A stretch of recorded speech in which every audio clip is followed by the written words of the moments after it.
Buckaroo! Who? The designer and driver of the jet car, a vehicle able to roar unharmed through solid matter. Buckaroo! Who? An expert in martial arts, particle physics, and fluent in a dozen languages. Buckaroo! Who? An extraordinary brain surgeon. Buckaroo! Who? Leader of the Hong Kong Cavaliers, one of the toughest, most popular hard rock and bar bands in East Texas. Buckaroo Banzai! That's who! Join Team Banzai, the Hong Kong Cavaliers, and the astounding Blue Blaze Irregulars on their action-packed assault against the evil lectoids from Planet 10. Experience the horrors deep within the slimy walls of Yo-Yo-Dine propulsion system. Thrill to the sights and sounds, trapped in the mysterious formless void of the 8th dimension. Be there as Buckaroo fights against impossible odds to rescue Penny Pretty from the hateful Dr. Lizardo, the diabolically possessed alien dictator from outer space. An astonishing new adventure coming this summer from 20th Century Fox, soon to be a major Marvel comic. I've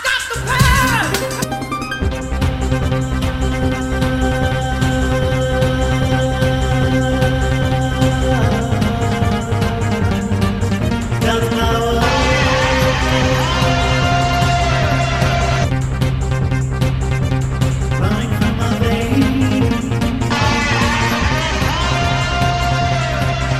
Welcome, dear listener, to our podcast. Jeff and Rick present Unpacking the Power of Power Pack, where we journey through each issue of the most underrated Marvel series of the 80s while drinking beer. analyzing awesome and amazing adolescent adventure, and absorbing alcohol. I'm Jeff. And I am Rick. We made it to our 3rd episode. Woohoo!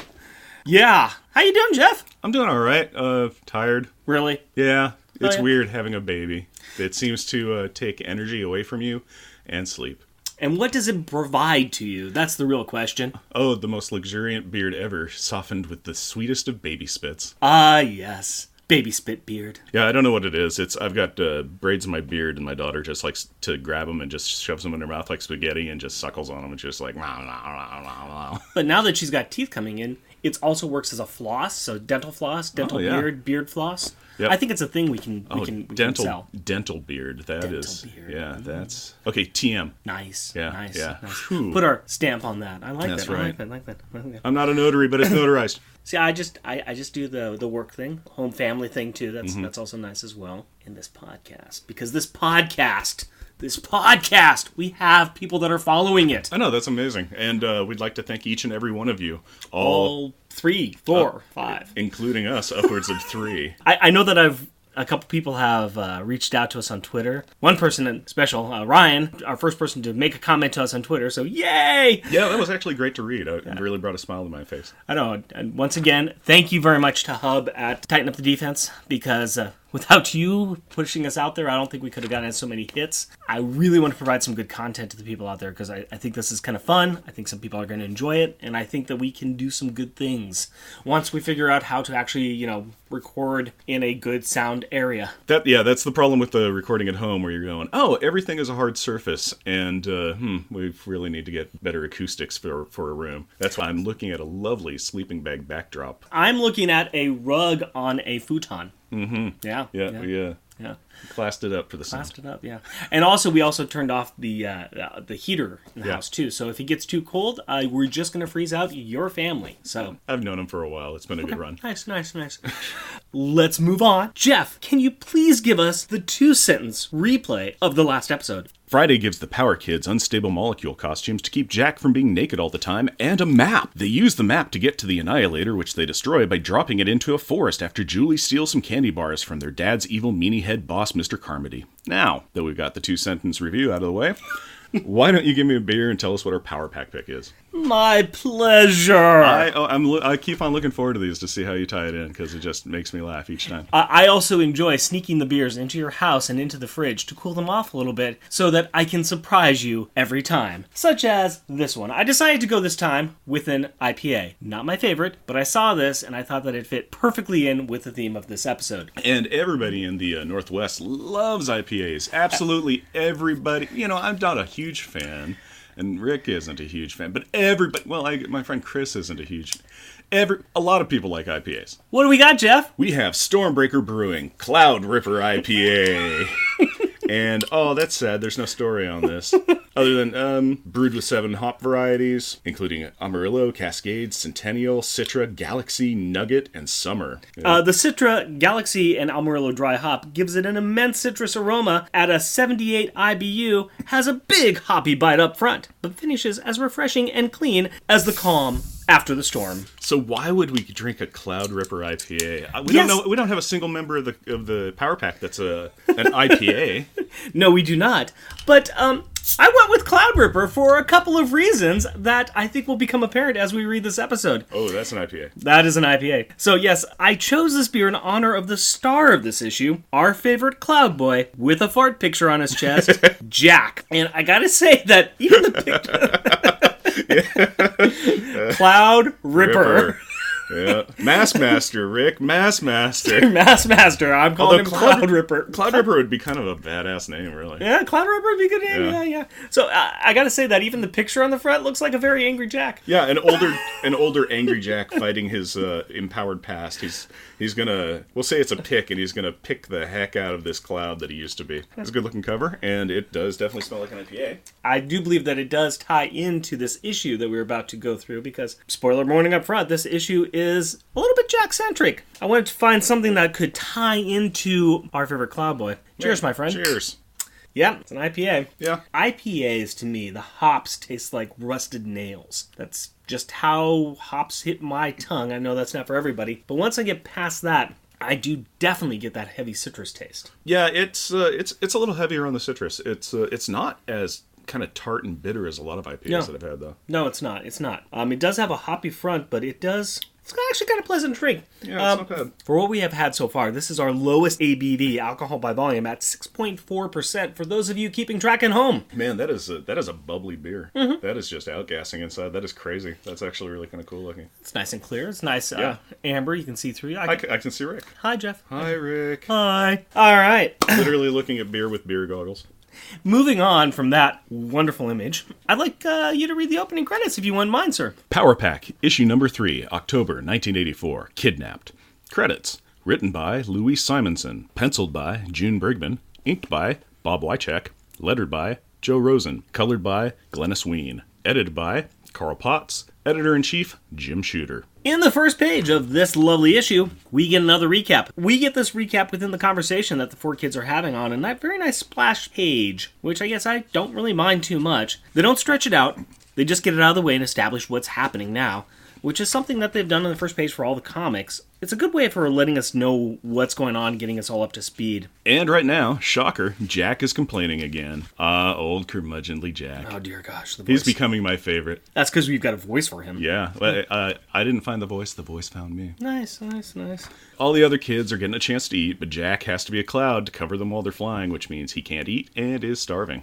They're also planning what their next steps are going to be, which include finding the Snarks and their parents. They're hoping that Friday has replaced the broken circuits, and Katie, while wiggling a loose tooth, says, Alex, do broken circuits feel anything like a loose tooth? Unfortunately, the Snarks, fresh on their loss of the converter, get to Friday first and take him. Does this make it a Friday napping? I am ignoring that joke. Anyway, the kids can't find Friday, so they decide to head back to their house. Jack points out that they might be walking into what Admiral Akbar might say, "It's a trap!" But Alex argues that the Snarks have probably forgotten about them. And why would they want 4 kids who recently received space powers from their mortal enemies anyways? Yeah, I would just go, meh. Yeah. And so, while the Snarks hover and hiding above the Powers house, which is actually kind of interesting because they even note that they're like, oh, there's the Power Kids hiding in a cloud, just like we're doing. Yeah, that really works. Everybody just uses clouds. If you ever need to hide from somebody, poof, cloud it up.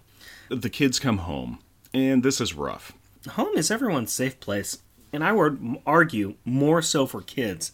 It is where your family is. It is where your comfort and memories are. It is where your things are. It's where you hide your stuff. And as the kids come home to see the damage, we get some amazing panels. Jack finds his baseball cap with a laser hole in it. Julie finds the book she was reading on the deck with a laser hole in it. Katie finds her sleeping bag with a laser hole in it. And Alex finds his telescope, a melted slag from the laser holes in it. Man, the Snarks have a theme, and they kind of stick to it, don't they? Yeah, you know what? I kind of think that this is the Snarks inventory method. It's basically kind of like they're going, Is this the blueprints? No? Then blast it with a laser so that we don't have to check it again later. You know, I can buy that. That would track with them being the most misunderstood race in the universe. how's that? Well, they come home to a new planet and begin this inventory process. The inhabitants of the invaded planet just see these aliens shooting everything. It's just a misunderstanding. Oh, that makes sense. It's like, they're not a warlike race. They're just very dedicated to their bookkeeping. Very thorough. Yes.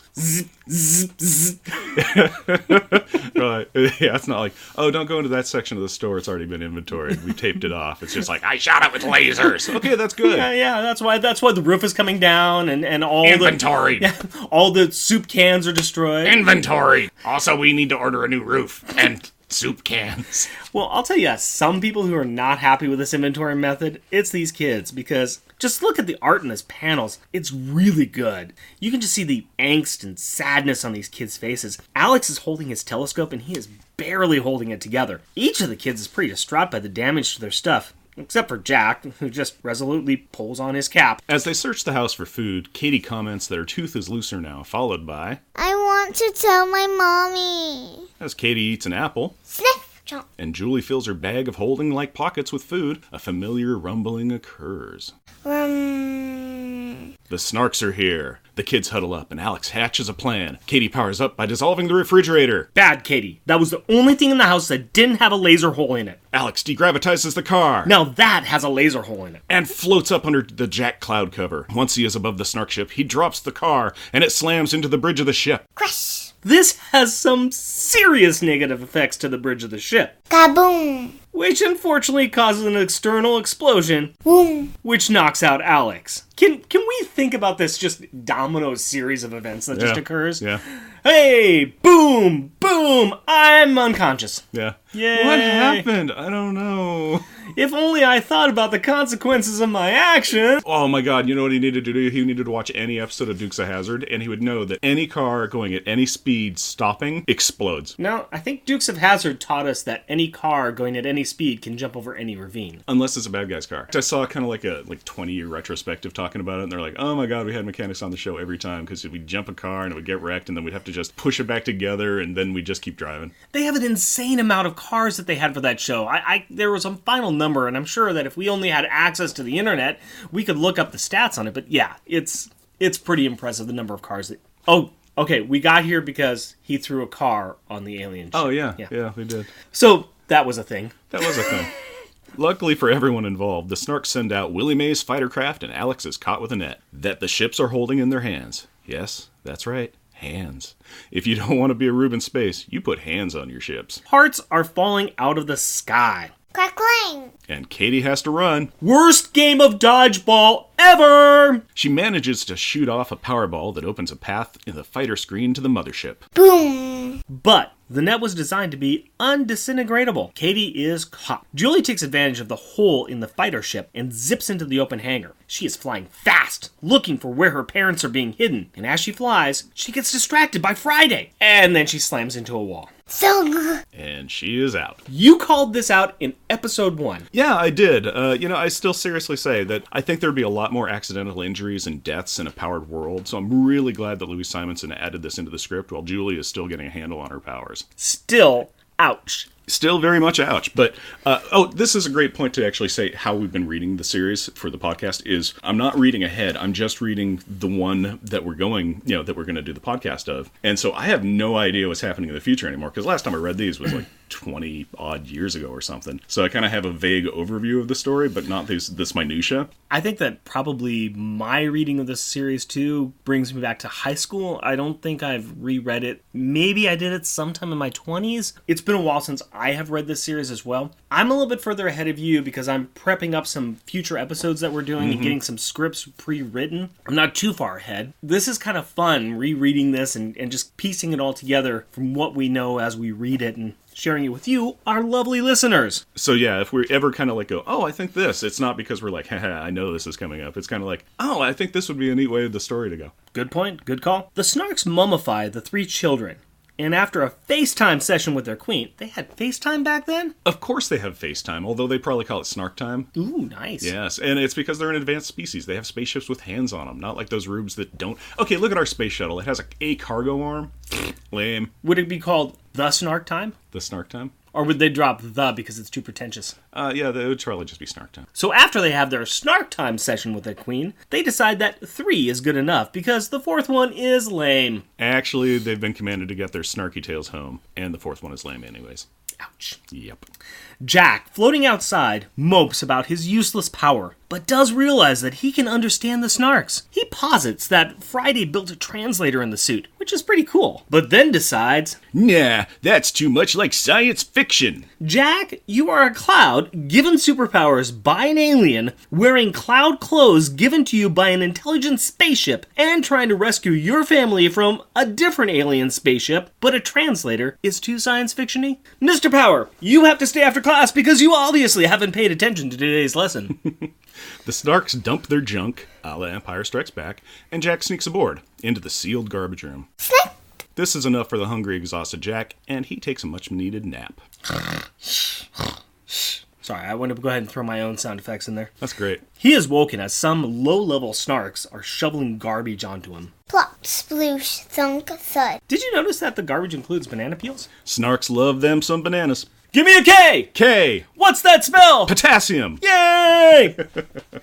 Jack is able to sneak out and search the ship, finally finding his sleeping, swaddled siblings stuffed on stacked shelves. You're not the only one who could alliterate. Yep. He clouds in and solidifies on the top shelf, which causes a bracket to fail and one of the wrapped children falls to the floor. Creak, snap, thud. And that child has a broken back. Okay, maybe not, but dang, that would hurt. Jack hears the guards coming in and he panics. He can't cloud up without giving his position away. Only he was small enough to hide, and he shrinks down. Jack shrinks down to about 7 inches tall, hiding behind the wrapped foot of one of his siblings as he watches the guards fix the shelf. And then the shelf Jack is now on breaks. Snap, snap, clang. And that child has a concussion. Luckily, Jack is thrown onto the head of one of the guards and knocks him out. Thud. Jack surmises that he is super strong when he is small, which is not entirely true. His mass is more compact, but he is still the 56-pound child he was before. That Snark took a 56-pound projectile to the head, which can knock most things out. Jack, standing on the snout of the downed alien, challenges the other guard and gets stepped on. Thud. Ouch. Luckily, the super dense boy is able to hold up the foot, but is being crushed until he quickly returns to his full size, flinging the surprised crimson-garbed jailer against the wall. Thing. After that, it is pretty quick work, untying the other children and explaining what has been happening. Jack is really excited to tell the others about his powers, but Julie has taken an injury. She slammed hard into the wall and broke her arm. Alex uses his Boy Scout knowledge to fashion a splint for her while Jack ties up the Snarks. The kids take a quick snack break with food Julie grabbed from their house, and then they set off to find their parents on Friday. As they do, they overhear some other guards heading in to check on the prisoners, and Katie asks Alex an important question. Do you think the Tooth Fairy will be able to find me on Snark World? Next issue, Rescue. This is a lot of action. There's not much story here, but what there is, it's really good. Yeah, it's very show not tell. Yeah, there is a lot of words, there's a lot of things that are happening, but it's a lot of Jack going through, figuring out what's happening. This is a Jack-centric episode. I mean, he does the majority of the heavy lifting. Heavy lifting in there. Yeah, you saw that coming. Yeah, here's the thing on Jack, though. He spends a lot of his time, his exposition is predominantly saying how much his powers suck and how useless he is and how basically bummed out he is. You know, he even that was the great thing with the Universal Translator when he figures it out, is that he even hears the Snarks going, all right, we've got the 3 offensively powered ones. We don't need the other guy. He sucks. Yeah, but at the same time, he does take that, and he does figure things out. I mean, it is by accident. You know, I wish I was small. He's small. I wish I was big again. I'm big. Yeah, he is guessing and getting lucky doing it, but he is the one who is willing to stretch his legs, per se. Yeah, he's doing power feats all the time. It's really great. He's other people are kind of like, hey, I can do this one thing and one thing only. And he's like, oh, I do this one thing also that's dumb, but I can also do this. Yeah. And I can also do that. And now I'll kind of do this too. And he puts himself in positions where he needs to figure out how his powers can help save the other kids. So I think it's really good showing that. I think it's really good that he was questioning himself, because now he can kind of figure it out and actually get some things done, which is kind of cool. So let's talk about some more thoughts on this book. You just mentioned the Universal Translator. It's a Deus Ex Machina? Yeah, pretty much. It just deals with the old thought bubble so that way he can understand what the other aliens are saying. Because otherwise it's kind of like, Snarks growled at me. Yeah. I don't know what they're talking about. I like this because it gets the problem out of the way. It just says, okay, you know what? This is a universe with a lot of different aliens. We have these kids who are going to run into aliens. We don't want to deal with it, so we're just going to go ahead and have Friday build a Universal Translator into their costumes, and done. Hand wave, done. I have no problem at all with this, but I was thinking, and Alex is kind of getting into middle school, almost getting high school age. He's not anywhere near high school. I guess he's just in middle school. Yeah. He just... You know, he might be starting to look at some foreign language classes.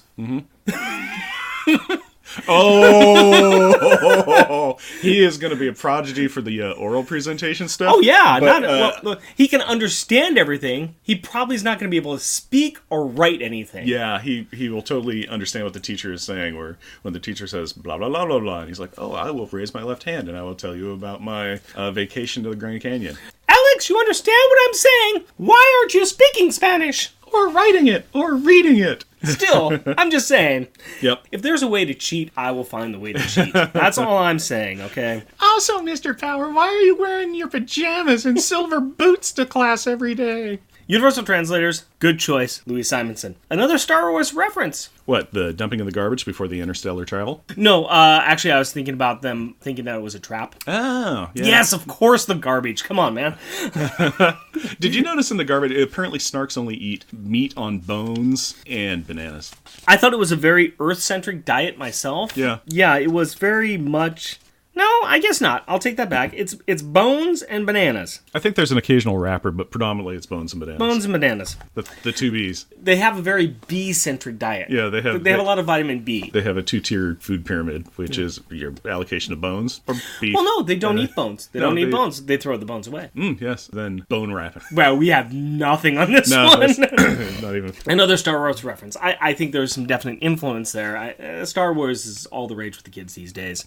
So, I think it's... With their Star Warsing. I think that it was very much tied into the culture. I think it's fun to see it, but it's kind of it feels obvious to me. I don't know. It just is one of those things. They dump their junk before they go into interstate. It's kind of cool. But the big theme of this book is, of course, the evolution of Jack's power. Yeah, he is. We kind of talked about it, but yeah, he's super stubborn. He's always kind of complaining about things, but he's kind of the only one that's even trying to stretch his powers. He's kind of like sort of experimenting with them. I think Alex wants to explore more of his powers. I think that he wants to do more things with his powers. I don't think he's figured out exactly what that is yet. And I think that's part of just him trying to grow or do his own thing. He also kind of honestly hasn't had the time to play with his powers. I mean, he's been using them almost constantly because it's like, okay, I'll grab Katie and I'll make us light, but I can't really do anything else while that's going on because we're flying. Okay, now we're in a situation I got to come up with a plan. Right. Oh, we got the Annihilator device. Okay, great. But I need to keep my hands on it and keep it light so that way... And he just wants to be the one center to lift things up. And he just hasn't done enough with figuring out all the things with his powers. His time with his powers have been very occupied in doing it for a thing. Yeah. Julie's powers, those ones are pretty much go. I mean, she's figured them out. It's pretty simple. She can fly fast. She can turn fast. She hit a wall in this one because she got distracted. Yeah. But, I mean, as far as how her powers go... I think she is just smart enough and intuitive enough to like, hey, I want to go and fly here and turn here, and it's pretty easy. Yeah, there might be some other things that her powers could do that she hasn't like tried to think about. Maybe she can shoot a rainbow beam at people. Maybe she has a force field she can generate. But it seems very much just like it's thrust and go. Yeah, the one who really needs some work with her powers is Katie, of course. Oh, the 5-year-old. She better master that up real quick. I know. Use that child's imagination. She's got the most destructive powers, and we see her constantly disintegrating things, firing random fireballs off in different directions. She got surprised by Carmody, and she just blast off a couple of pyro balls. She needs to get some practice with her powers. Again, it's been 2 days now. Sure. No. These kids need to go out. They need to go out into the field. They need to hunt down some just generic goblins with combat boots on, and they need to level up quickly. They just need to go on some power level up runs. Okay, so they just got to go on fetch quest. Yes. Bring me the tale of 10 Snarks. Yes. Not Snarks. Snark rats. Yes. And then because they are not up to Snarks yet. No, not at all. Then prime Snark rats, and then junior Snarks, and then just go to the guy with the exclamation point over his head, and he'll fill you in on the rest. Did we play way too much Final Fantasy growing up, or what? Oh, it's every game, though. Yeah, pretty much. Yeah. What can I do for you? Go and break some barrels and bring me some apples. Yeah, it's everything. Yeah. I want to break out the library card. I have no idea what that sound effect was right there. That was this cool sound of your library card coming out. I would have used this sound for it. And now I shall unsheath my library card. Shing! And then there's a glowing sound effect, but you can't see that or hear that because it's just glowing. Yeah, I went somewhere else with that, but that's okay. Okay. All right. Oh, so you're thinking of RoboCop. I'm thinking of RoboCop. All right. I'm going to break out my library card, though, because I want to talk about something that is in this comic. On page 5, they are talking about all the damage that's done to their house and how crazy it is that just a couple days ago they were sleeping on the porch and everything was just kind of nice and fine and fun. And Alex makes the comment to Julie, "Yeah, you were even reading Have Spacesuit Will Travel." Yeah, it's an annoying Alex voice, but that's okay.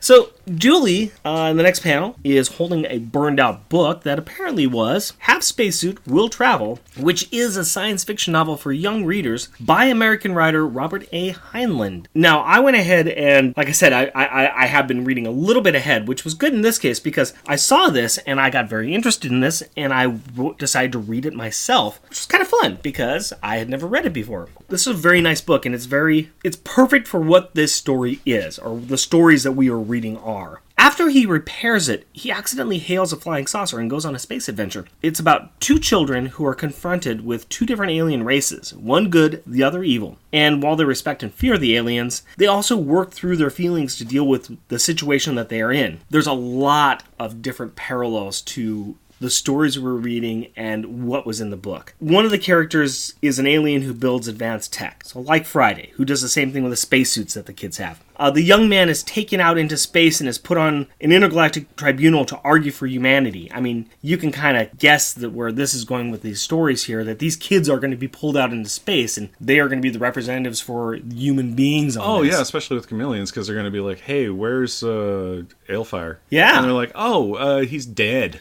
Yeah. He did. He gave us his powers. Yeah. We need to talk to you. No, it's cool. Friday gave us clothes and sawdust. The writing style for this book is very tongue-in-cheek. It's a very specific first-person type of old-school writing style. I just found it very fascinating that while reading this book, I couldn't help but think that the way the book was set up and how this young kid who's got this spacesuit and how he's repairing it and how he finds himself in the middle of this intergalactic space thing and how he's having to figure things out using a lot of science, using a lot of math, using some real-world physics in these different parts of space that he's in. I can't help but think all the different parallels and everything that's going on here, and the basic fact that Julie is reading a primer for everything that's about to happen to these kids. She's reading a primer on how to be kidnapped by aliens and survive, which, hey, they kind of just got kidnapped by aliens in this episode, so I can see the influences that Louise Simonson pulled from this book and inserted into this comic,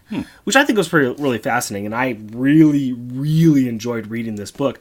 So once again, I want to say it's Half Spacesuit Will Travel. It's a science fiction novel for young readers by Robert Heinlein. It's good. Check it out. I also read Half Spacesuit Will Travel. Oh, yes? Yeah, except who's this Robert Heinlein guy? Mm-hmm. Because my copy was written by Curtis C. Chen and was in Oregon Reads Aloud, which is a children's read-along book, and was a 4-page story. So how long was yours? Longer than 4 pages? Really? Because mine was 4 pages, and it was about a girl who lives on a space station in, Earth orbit, and she takes her parents' spacesuit out of storage and uses it to take her grandmother's ashes over to a disposal rocket, which is going to shoot into the sun to get rid of their garbage, and she connects it to that. And everybody's like, what are you doing? What are you doing? You can't do that. You can't do that. What are you doing? She's like, Grandma wanted to be buried in space, so I'm going to send her to the sun.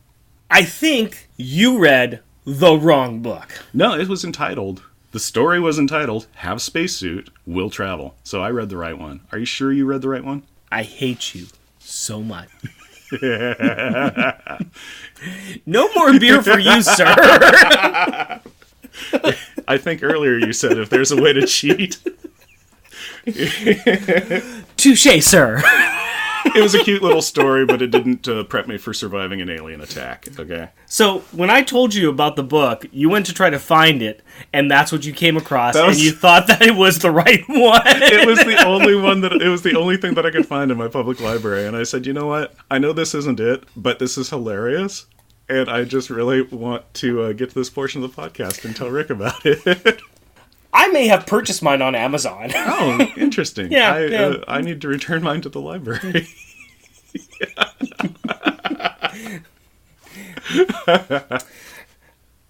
Would you mind talking to us a little bit about some science stuff, please, sir? Okay, okay, yeah, I can do that. I can make up for my taking it easy on the reading assignment. Jerk. Okay, well, it was a Jack episode, so let's talk Jack science. Okay, one of which is, it's like, oh, Jack can go small. Does that mean does he get super heavy when he's super small? No, he doesn't. He stays the same weight, he just gets denser, which is why he can be stepped on and it doesn't hurt. So are you saying Jack's dense? Jack is dense. Okay. Yeah, Jack is dense. But, it's kind of one of those things where it's like, all right, well then if he stays the same weight, then why did the shelf that he went on, both shelves actually that he went on, why did they break? And the simple answer to that one is, even in the comic they say this was a run-down, under-maintenance ship, even before, these children started destroying it with their crazy space powers. So, well, I'm willing to accept, too, the fact that they already have one child stacked on that shelf, and they said, they probably did their own internal math and said, okay, this is going to fit, this child weighs this much, not a problem. They put the order of them on these three shelves, the top one, it is actually this. It was Alex in the top, Julie in the middle, and then Katie in the bottom one. Yes, they put the heaviest one on top. Yes. What's the problem with that? I don't know. I would have put the heavier ones on the lower ones. Katie would, or Julie would have stayed the same. Actually, I wouldn't have even put them on shelves. I would have just dumped them on the floor and called it done.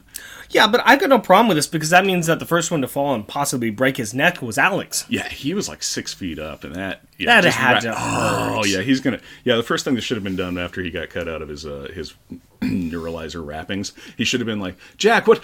Ow, my everything. And why am I bleeding from this head wound? Yeah. But yeah, so basically the reason that the shelves broke because Jack was on them was just simply because it's a junker ship. And the shelves are junk. And it's still an extra 57 pounds that's on that shelf all of a sudden. Yep. So we've covered him getting small and how that works. He gets dense, so he's the same weight, he's just heavier. Sure. But what else does he do? He gases out. Sure, he cloud covers. Yeah, he cloud covers. So a good question on that is how much cloud cover could he provide? How much cloud could a cloud provide if a cloud could provide cloud? Yeah, it's not as good as a woodchuck, but oh man, what if he turned into a woodchuck? He'd even be more useless. How much cloud could a woodchuck chuck if a woodchuck could cloud... Dang! You almost had it. You're almost there. It's a tongue twister. Send us your best woodchuck and cloud tongue twisters. Twisters. How much cloud could a woodchuck chuck if a woodchuck could chuck cloud? Well, the answer to that, my friend, is in my hand. So how much cloud cover could Jack provide? We have to make some assumptions here, as there's a lot of factors that we don't know. So let's assume that Jack weighs 56 pounds and makes an equivalent weight of liquid vapor. But we need to know what kind of liquid makes up this vapor so that we can convert it. Let's just assume that he turns into water vapor. Okay. And because that's what clouds are made out of. Now, an average cumulus cloud has a 0.5 gram of water vapor per cubic meter. Well, check this out. Now we have enough info to do some math. So we have a cubic meter per the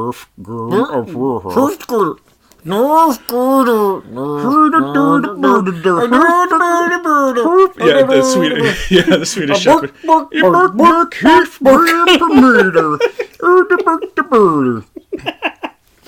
Jack is a cloud, he is a cloud, Jack is a cloud, and Bork, clown.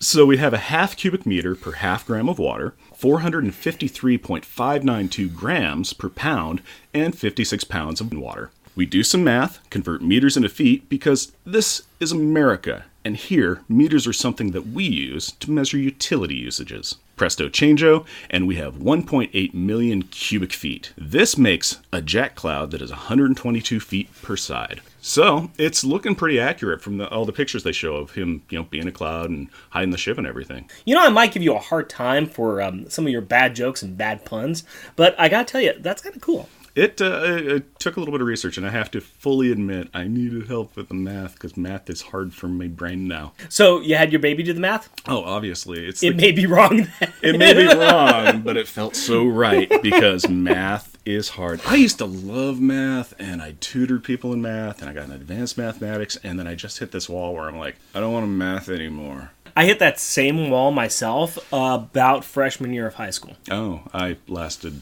another 8 years. But that's the reason why I have a degree in speech communication, and you, sir, have a degree in being cool with a beard. Yes, and microbiology, and a minor in microbiology and molecular biology. So those came in really well. Once again, super handy.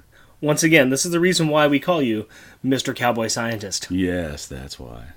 But anyway, so he turns into a cloud, and it's kind of cool because he actually seems, the comic seems to actually have his kind of size of cloud seems to be about right, kind of looking at him, which is kind of cool. Here's a fun side note.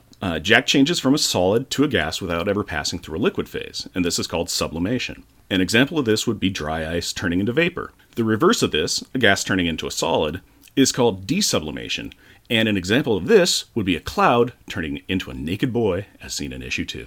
Nice. Mm-hmm. Very nice. Thank you very much, Dr. Scientist. You're welcome. It was fun to research that and actually look stuff up. There's a lady that, when she was a kid, she always wondered how much a cloud weighs, and she grew up and she became the scientist, and she actually figured it out. And she figured out that average cumulus cloud, the big puffy clouds you see out in the sky, they're like a kilometer long and a kilometer tall, and that they have 1.1 million pounds of water in them, which is crazy because you're like, it's a cloud. Do you happen to know that person's name? I don't know it offhand. Okay. Yeah, I would. With minor amounts of research and the internet, this mythical beast, I could find it out, but I could maybe tell you next episode. It might be good to go ahead and cite those because we're already stealing content from a comic book. We should probably give credit where credit is due. Not stealing, fair usage. Fair usage laws. Mm-hmm. Thank you very much. Let us move this crazy train on into Final Thoughtsville. Pulling into the station of Final Thoughtsville. Toot toot!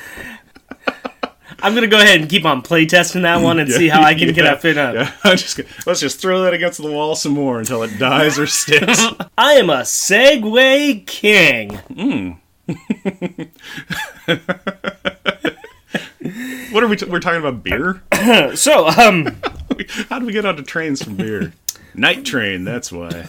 And you couldn't, when you were done with your cheap beer, you moved on to cheap fortified wine. So, now that we pulled into the station, let's talk a little bit about final thoughts. I would like to start off with the refrigerator gallery. What piece of artwork in this book needs to be on the family refrigerator that has now been disintegrated?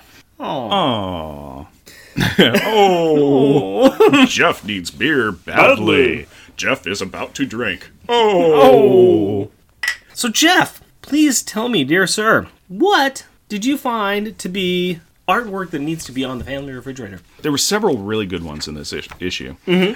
But I really liked on page 17. Okay, page 17. Yep, right on the bottom of the page. You're getting to it. There you go. Yep, it is Mini Jack standing on the snout of a Snark guard that he knocked out, and he's just, challenging the next guard. He's just like, I am 7 inches tall, the Fury, and you're going to go down. This was my backup as well. I called this the Mighty Mini Mass Master. Oh, very nice. Thank you. You love the alliteration. I do love the alliteration. Yeah. Any alliteration I do, I steal it from Rick, honestly, is what goes on. Yes, this is my backup one as well. I agree. This is a beautiful shot. This is after Jack has knocked out that guard, and he is standing on the guard's snout, and it's white background. There's some heavy, heavy shadows that are hitting this snout of this alien's head onto the ground. Jack standing on top of the snout, one fist kind of in front of him, looking up. Half of his face is in shadow. There's a shadow of him on the ground as well. It's just... Yeah, fist clenched, and he's ready to just He's go ready to to town. take out somebody else. Yep. I agree. That ended up being my backup one. My first one I had was up on page 5. It is just Sad Alex. Oh, yeah, Sad Alex is pretty Sad sad. Alex holding his telescope. Once again, it's another great use of shadows because it's white background. Half of Alex's face is in shadow. The other half, downturned mouth, holding this melted slag of a telescope. Going back to the first issue, Alex is working on this telescope. It was his pride and joy. Yep. It's the thing that he had out with him on the porch to look at the stars. Katie tripped over it. He was worried about that. It's what they first saw Friday in. Jack threatened to break it. Yeah, it was very much. It was his thing. It was his thing, and it's also his love of science as well too. So, yes, it's sad Alex. It is very sad. Alex. Did you have any other ones that you really liked? The front page is always pretty hard to beat. Yeah. In these issues, it's because it's a full page spread. Cool stuff is happening. The first issue had about the weakest splash page. I think it was just it was Friday flying around with the Snark. Willie Mays ships shooting lasers at him, and it was fine. There's a lot of exposition in it, but these have been just kind of cool looking. I think another runner-up is on page 11, and it's where Julie smacks into the wall. Oh, yeah. It's just, it looks bad, and she just, her rainbow comes to a abrupt, arboreal stop. The image right underneath that, too, is just that is a done Julie. She's on the floor, she is out, and there's a ominous Snark shadow approaching from behind her, where you just go, she's caught. There's done. A Snark, she's done. So, although, okay, and I do like just a section of the image right below that, where it's just this Snark standing there with hands on hip, looking very imperious. It's pretty cool. it's a good series of pictures. Yep. All of the artwork, I don't know if we talk enough about it or heap enough praise on June Brigman's artwork and Glynis Weem's colors. It is a beautiful, beautiful book. It's solid. I mean, there's nothing that just stands out as being remarkable. Mm-hmm. It's just solid, good work, and there's a lot of emotion and a lot of love that you see. Yeah. June Brigman does kids really, really She well. does them really well. They look like a kid. Yeah. They look believable. You go, yeah, that's a 12-year-old. Yeah, that's definitely a 5-year-old. Yeah. Kind of thing. Let us move on to Rubber and Glue moment. What was the best or most childish insult? Jeff, what do you got for me, sir? Page 20. Page 20. It is an image of Katie. You know what it is. Yep, I know what this one is. It is an image of Katie and Jack, and Jack is a 7-inch tall, Jackarine, and giant Katie just kind of grabs him and is like, "I'm gonna pick you up. You're just tiny." She's gonna pick up the tiny brother, and Jack's comment, sir, is something amazing. "I'm not a Ken doll, you nitwit." He calls Katie a nitwit. I like I'm not a Ken doll nitwit. Just done. Done. They're like, you're not going to be able to pick me up. I'm not one of your toys. Come on. Grow up. Gain another 2 years of life. Once again, you have picked my backup, sir. Hey. My number one, though, is on page 3. And this is the Snark commander calling his subordinate cretin. Which I always appreciate a good cretin. Yep. There's just something just fabulous about that. Let me start off from the beginning here. So his subordinate is saying, "Sir, we saw the ruins of Dr. Power's Annihilator, and there are rumors that our mind probe damaged his mind as well. It will mean our heads to return to the Queen Mother with a broken ship, a damaged captive, and our mission unfulfilled." Nonsense, you cretin! Below is a chameleon smart ship whose likes we have never captured, and soon Power's sorceress children will be ours as well. He calls the guy a cretin. I love that. Yeah, it's not a word that gets used a lot. No, it's It really, is pretty great. It's really fallen out of flavor. Yeah, it's a classic, though. You're a cretin. You're a classic. You're a nitwit. You're a snark butt. Aww. Yeah. This is how words escalate. Next, we're throwing bombs at each other. Well, that was. I hope you enjoyed Nope. the end of our series. Next, we are throwing cars at each other. And then knocking ourselves out with said car explosions. It happens. All right. We are on to Stars and Detention. We need to identify the child who was the best and the not so best in this issue. So, let's talk about the best. Okay, this is really hard since it's a Jack issue. Yep. It's very Jack-centric.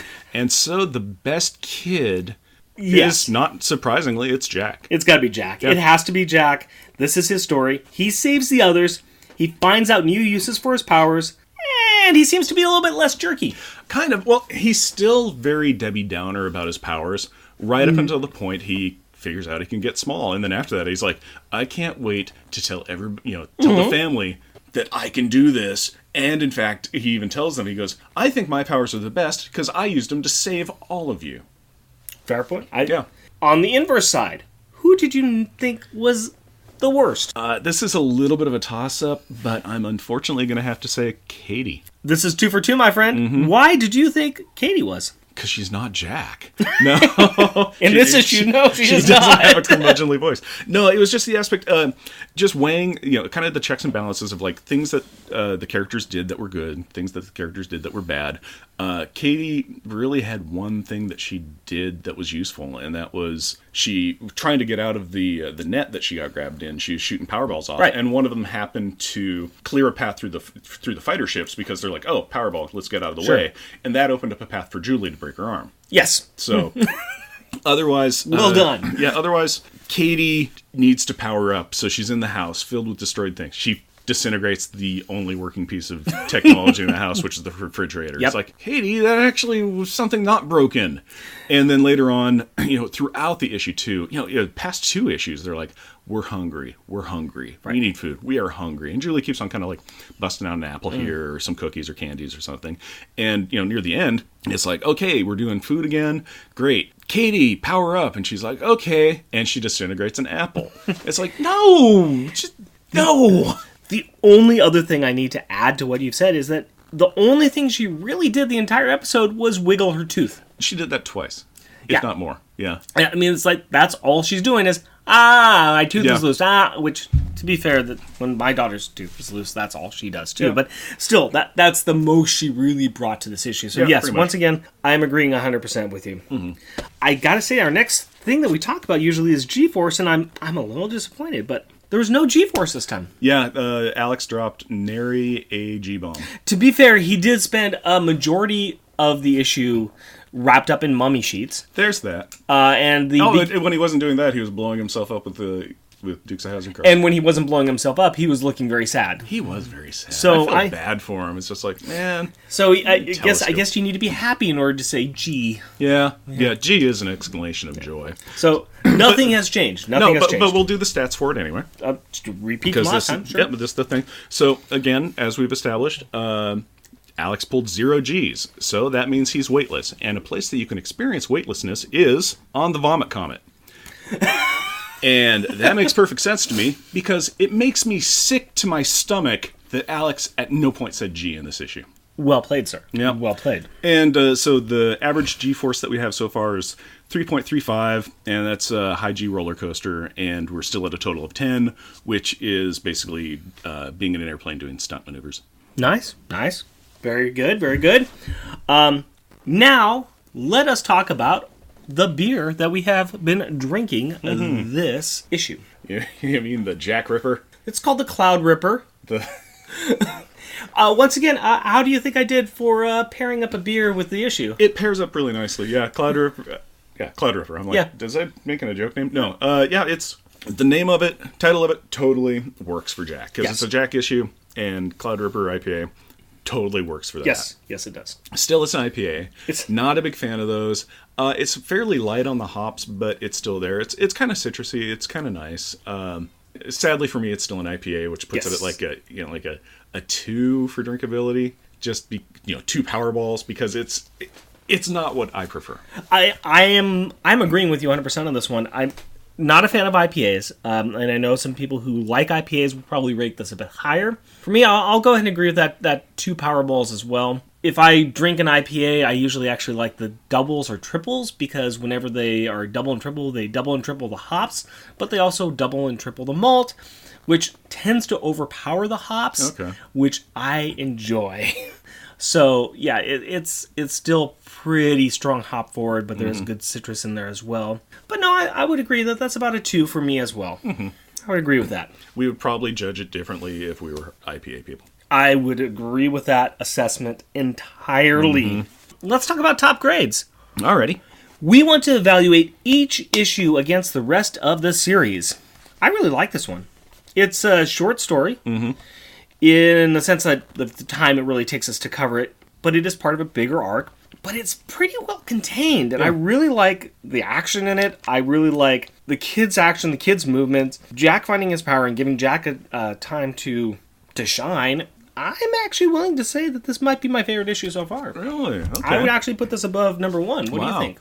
1 is hard to beat because, it's the introduction. Sure. You got everything going on. It's also a king-size issue, so it's double the content and everything neat's going on. It is a really good issue. It's definitely better than issue 2. But I'm going to put 1 above 2. Well, obviously I put 1 above 2. But I'm going to put 1 above 3. So I'd go 1, 3, 2. Really? Yeah. That is actually, mentioning that, it's kind of a hard to judge toss-up, but I would, You would still put it above? Yeah. Or, below, I'd number 1? still say number 1 is still better. And probably that is due to the volume of things that you're getting out of that one. Yeah, number 1's going to be hard to beat, except for the fact that I would say I would reread this before I would reread the first one. Okay. Just because, like I said, I think that it moves very well. I think the action moves on it, but I like to come to a consensus of sort. So, if you want, if we need them to be even, I could put it above 1. You can put it above 1? Yeah, since it was very much a toss-up between 2 and 1 for me. So okay, all right. Thank you. So we can go 2, 1, 3. 2, 1, 3. Which is an area code for something. 3, 1, 2. So 3, 1, 2. Oh, weird. I'm sorry. Can't you tell by the goatee I'm from the Mirror universe? We say all of our numbers in reverse in Bizarro World. And now on to Kids' Perspective. This is where we ask questions or the premise of the book to my 7-year-old daughter and get her opinion. Take it away, Carrie and me. Clang! Hi, Carrie. Hi. How you doing? Good. So, what did you think about this issue of Power Pack? It was good. What'd you like about it? I did like it when Jack rescued his brother and his sisters. Oh, yeah? Yeah, because that was really thoughtful. Yes, it was very thoughtful of him. He and Alex sometimes kind of fight. Yeah? And after he rescued Katie and Alex, Julie, Katie and him just started fighting. Yeah, they all fight. But you liked how Jack rescued them? Mm-hmm. You think Jack was pretty heroic in this one? Yes. So was Jack your favorite in this issue? Mm-hmm. Is there anything that you liked looking at in the issue? Is there any artwork that you liked in the issue? I did actually kind of like, I do like it when they hug each other, just like this one. So you liked it when Julie was hugging Katie and she wanted her mommy? Yeah. And I also like this because they're huddling up. Like, huddle up, people! Is there anything else that you liked or want to talk about? No. You excited for the next book? Yeah. What do you think's going to happen in the next book? It actually kind of spoiled a little because it said Tooth Fairy. So there was going to be a Tooth Fairy. You think there's going to be a Tooth Fairy in the next book? Yeah, it mentioned Tooth Fairy in this one. You excited to see a Tooth Fairy? Mm-hmm. What does the Tooth Fairy give you? Money. Oh, yeah? Like dollars or coins. So we'll see what happens in the next issue then, right? Mm-hmm. Hey, Carrie, guess what? What? I love you. I love you too. Thank you very much.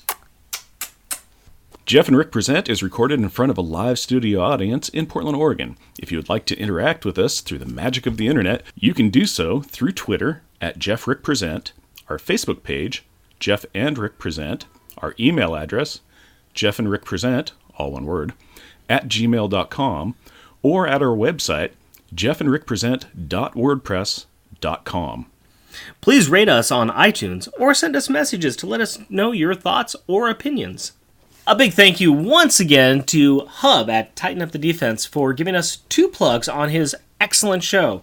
We really appreciate it, and we really appreciate any traffic we can get to our little show in this little corner of the universe. And I'd like to give a special thanks to our listeners because we really appreciate you. Keep listening because we're going to keep on doing basically this exact same thing. So if you like what you got, you're going to get more of it. And as always, we want to thank the wonderful women in our life. My wife Cindy and our daughter Carrie. My fiancée Hillary and our daughter Aurora. We love you. Until next week.